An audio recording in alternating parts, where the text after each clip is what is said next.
Selamat datang di channel Pemuja Malam. Jangan lupa like, share, and subscribe ya. Terima kasih.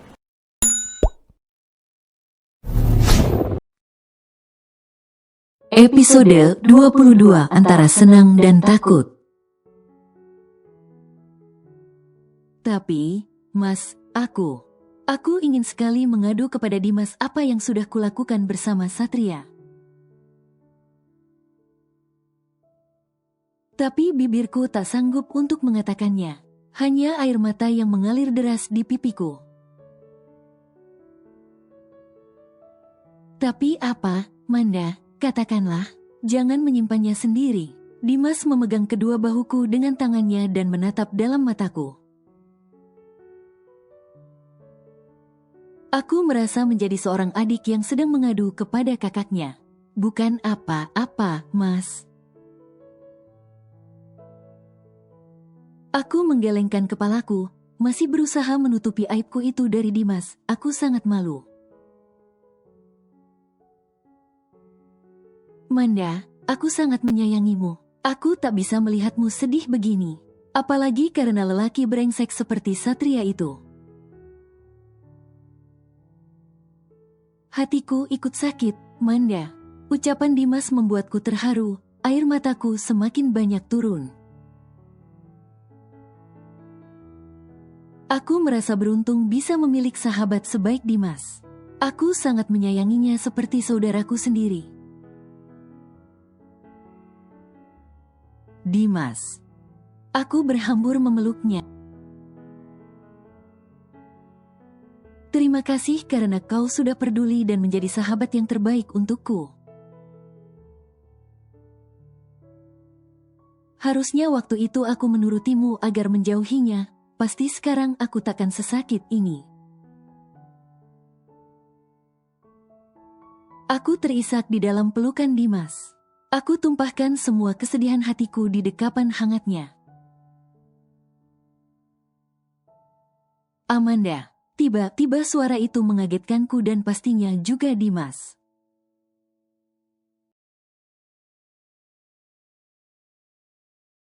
Setelah mendengar pernyataan Sinta, Satria memutuskan untuk kembali ke apartemennya. Pikiran dan perasaan lelaki tampan ini benar-benar kacau. Dia sudah berulang kali menghubungi Amanda. Tapi tak ada satupun panggilannya dijawab oleh gadis itu. Bahkan pesan yang dikirim Satria juga ada balasan. Amanda, kau di mana? Aku sangat mencemaskanmu. Satria berbicara sendiri sambil meremas kuat rambutnya. Rasa bersalah dan penyesalan bercampur menjadi satu di benaknya. Satria berjalan gontai memasuki kamar. Dia benar-benar bingung harus mencari Amanda kemana lagi. Bagaimana dia akan menjelaskan kepada ayahnya nanti jika Amanda tak bisa ditemukan? Kaki pria itu melangkah mendekati meja hias. Dia menatap pantulan dirinya yang kacau di dalam cermin. Kau bodoh sekali, Satria. Kau pengecut. Harusnya kau tidak menutupi semua ini darinya cuma karena takut dia menjauhimu. Sekarang lihat, yang kau takutkan terjadi. Bahkan mungkin saat ini dia sangat membencimu. Satria berbicara dengan bayangannya sendiri di cermin sambil mengepalkan tangannya dengan kuat. Dada lelaki ini terasa sesak sekali. Arg. Satria berteriak meluapkan rasa bersalah dan penyesalannya.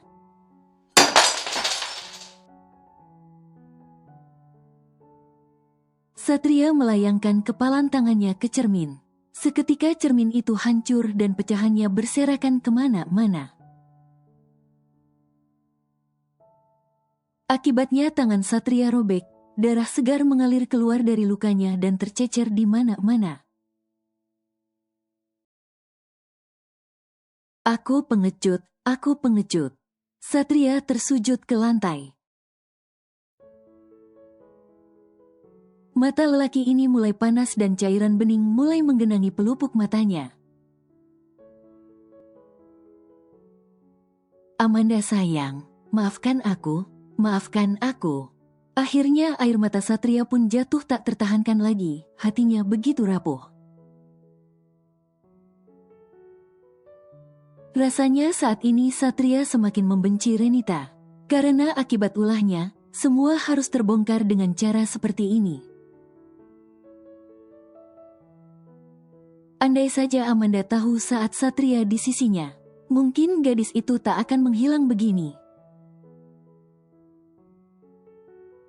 Satria pasti bisa menahannya dan menjelaskan semuanya. Pagi ini Satria memutuskan untuk tidak berangkat ke kantor. Lelaki itu benar-benar tak bersemangat untuk melakukan apapun. Dia masih berbaring di atas ranjang meskipun tak tertidur. Pikirannya masih tertuju kepada Amanda. Gadis itu benar-benar sudah memporak-porandakan hati seorang satria. Tiba-tiba ponsel Satria berdering, ada panggilan masuk dari sekretarisnya. Ada apa?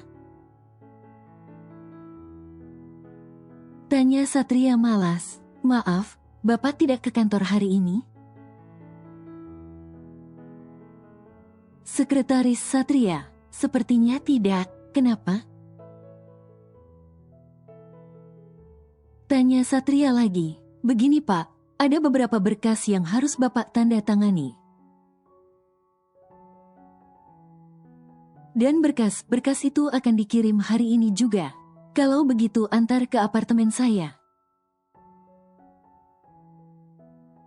Satria segera mengakhiri panggilan itu sebelum sekretarisnya berkata apa-apa. Bahkan Satria tidak sadar jika sekretarisnya itu tidak tahu di mana apartemennya. Satria pun beranjak dari tidurnya dan melangkah masuk ke dalam kamar mandi. Walaupun hatinya sedang galau dan tak ingin diganggu. Tapi dia tak bisa membiarkan pekerjaannya berantakan. Satria menyalakan shower, air segera turun membasahi tubuhnya.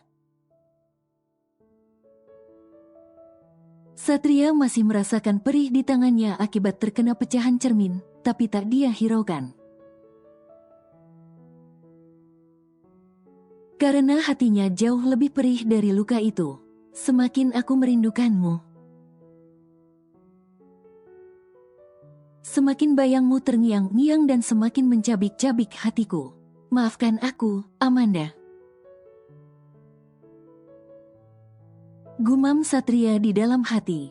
Air mata lelaki itu kembali jatuh bercampur dengan cucuran air dari shower. Mendadak Satria menjadi cengeng karena Amanda. Beberapa saat kemudian, sekretaris Satria sudah tiba di apartemennya. Dengan membawa beberapa berkas yang harus ditandatangani Satria. Tangan Bapak kenapa? Sekretaris Satria bertanya dengan cemas saat melihat luka robek di tangan kanan bosnya itu. Satria sengaja membiarkan lukanya terbuka. Tidak apa-apa, hanya kecelakaan kecil. Satria menjawab tanpa menoleh ke arah sekretarisnya itu. Dia masih sibuk menandatangani berkas-berkas di hadapannya. Oh, jadi karena itu Bapak tidak berangkat ke kantor hari ini? Tanya sekretarisnya lagi. Bukan, saya mau mencari seseorang. Dia menghilang. Jawab Satria apa adanya. Hubungan Satria dan sekretarisnya itu layaknya seperti teman. Mereka memang sering mengobrol dan bercanda jika ada waktu senggang. Kenapa susah mencari sih, Pak? Sekarang zaman canggih, kita sudah bisa melacak keberadaan orang lain melalui nomor ponsel. Oh, iya. Kenapa aku tidak terfikir ya? Tapi aku tidak tahu caranya. Satria yang baru sadar menepuk pelan dahinya. Akibat terlalu galau dan sedih, Satria sampai lupa cara efektif itu. Saya tahu kok, Pak. Saya saja bisa sampai di sini karena melacak keberadaan Bapak. Saya kan tidak tahu di mana apartemen Bapak dan Bapak juga tidak memberitahu alamatnya. Ucap Sekretaris Satria. Maaf, saya lupa memberitahumu. Kalau begitu tolong bantu saya melacak seseorang.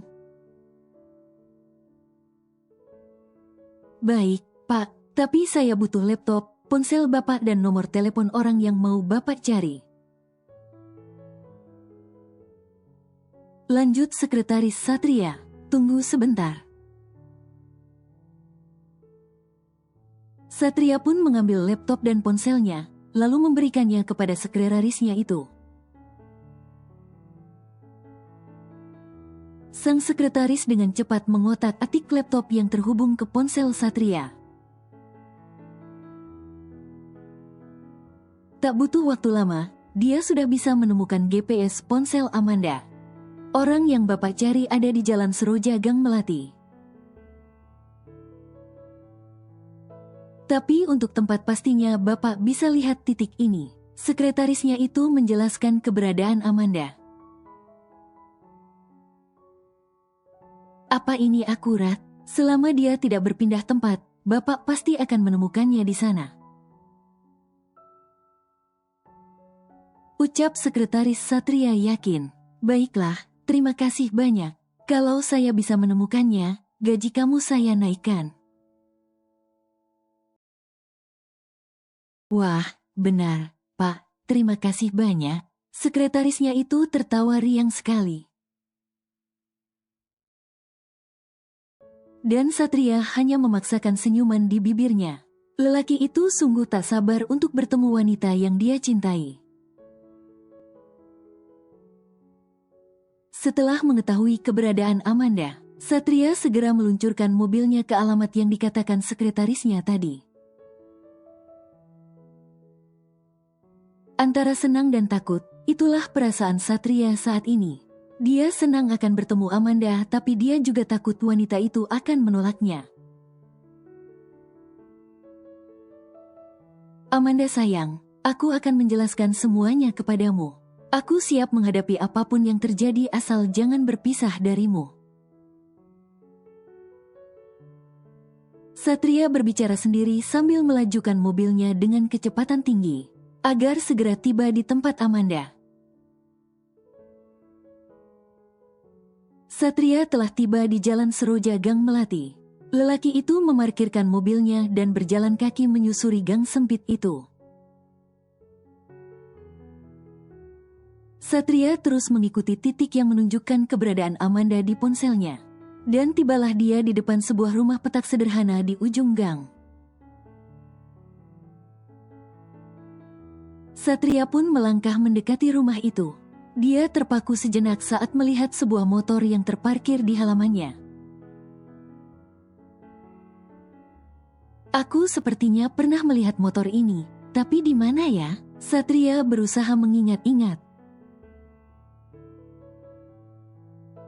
Cari siapa, Mas? Seorang wanita parubaya yang tak lain adalah emak mengagetkan Satria dari teras rumah. Membuyarakan lamunan lelaki itu. Maaf. Permisi Bu, saya mencari gadis ini. Satria menyodorkan ponselnya, menunjukkan foto Amanda yang menjadi foto profil WhatsApp. Amanda. Iya, namanya Amanda. Apa Ibu kenal? Tanya Satria. Amanda keponakan saya, dia ada di dalam. Kau siapa? Saya kekasihnya, bisa saya bertemu dengannya, Bu? Satria bertanya dengan penuh harap. Mau apa kau kesini? Emak baru sadar jika Satria adalah lelaki yang diceritakan Amanda. Saya harus menjelaskan sesuatu kepada Amanda. Saya mohon Bu izinkan saya bertemu dengannya. Satria memohon dan memelas. Akan kupanggilkan. Emak hendak berlalu, tapi Satria menahannya. Tidak usah, Bu, saya mohon izinkan saya masuk untuk menemuinya. Amanda pasti tidak mau menemui saya. Emak yang tak tega pun akhirnya mengizinkan Satria masuk. Baiklah, silahkan masuk, dia ada di kamar. Satria pun melangkah memasuki rumah emak dan segera menuju kamar. Amanda, Satria memanggil nama wanita itu. Emosinya naik seketika saat melihat Amanda menangis di pelukan Dimas.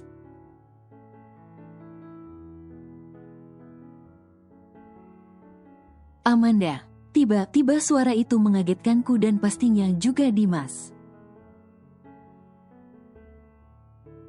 Satria, aku segera melepaskan pelukanku kepada Dimas. Aku terkejut bukan main melihat kehadiran lelaki itu.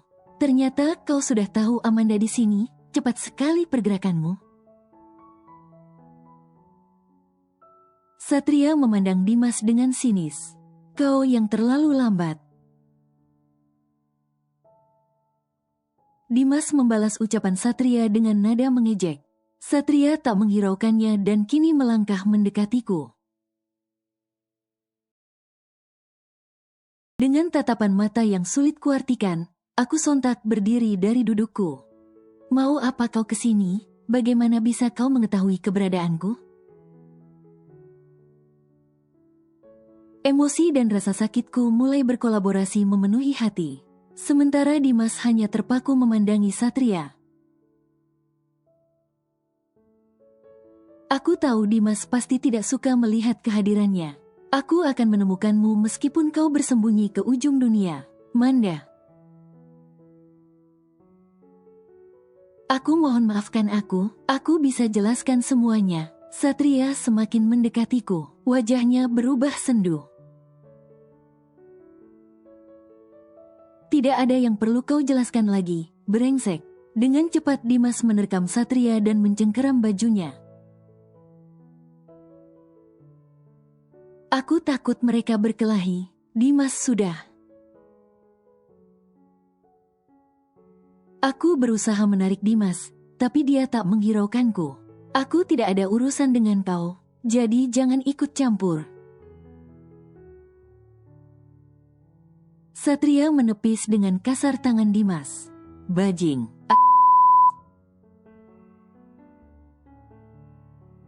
Dimas memaki Satria dengan penuh emosi. Orang yang menyakiti Manda akan berurusan denganku. Dimas mendorong kuat tubuh Satria agar menjauh dariku. Kepalan tangan Dimas mendarat dengan keras di wajah Satria.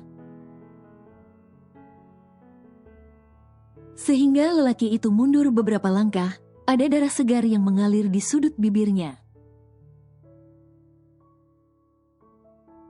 Dimas, sudah. Aku berusaha menenangkan sahabatku itu. Tapi sia-sia, Dimas kembali menyerang Satria. Kali ini Satria tak tinggal diam, dia pun membalasnya. Aku melihat Satria beberapa kali juga memukul Dimas. Mereka berdua sampai bergulat di lantai. Dimas, Satria, sudah. Hentikan semua ini.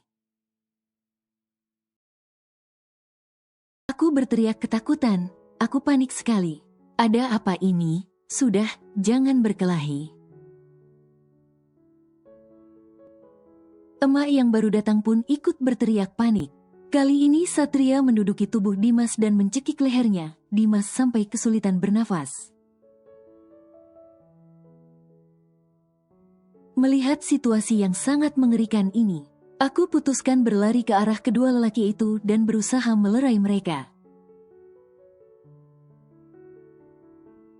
Sudah lepaskan. Aku bersimpuh di samping mereka dan menarik tangan Satria agar terlepas dari leher Dimas. Tapi dia tak memperdulikanku. Aku semakin ketakutan melihat Satria yang seperti kesetanan. Aku spontan menamparkan pipi Satria. Dan lelaki itu pun melepaskan cengkeraman tangannya di leher Dimas. Dan kini menatap tajam ke arahku. Aku benar-benar takut. Satria yang ku kenal lembut, kini berganti menjadi Satria yang mengerikan. Dia hampir saja membunuh Dimas. Satria berdiri dan meraba pipinya yang aku tampar. Aku melihat ada luka robek yang berdarah di punggung tangannya. Tapi aku berusaha tak peduli.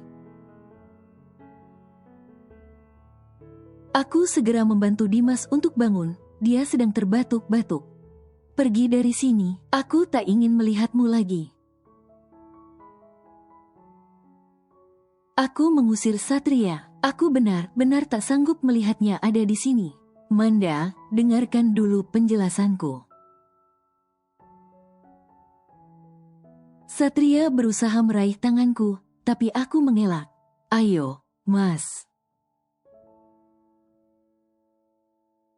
Aku memapah Dimas keluar dari kamar dan melewati Satria begitu saja.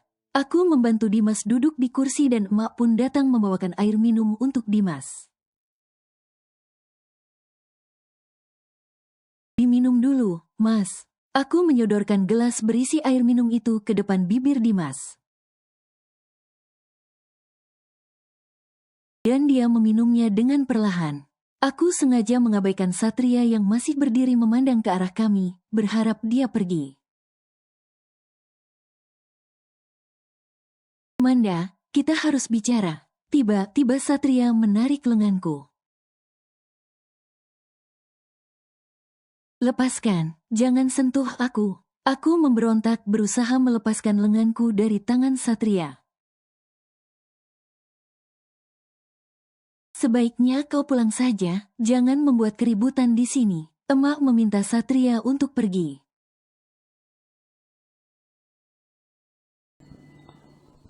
Bersambung.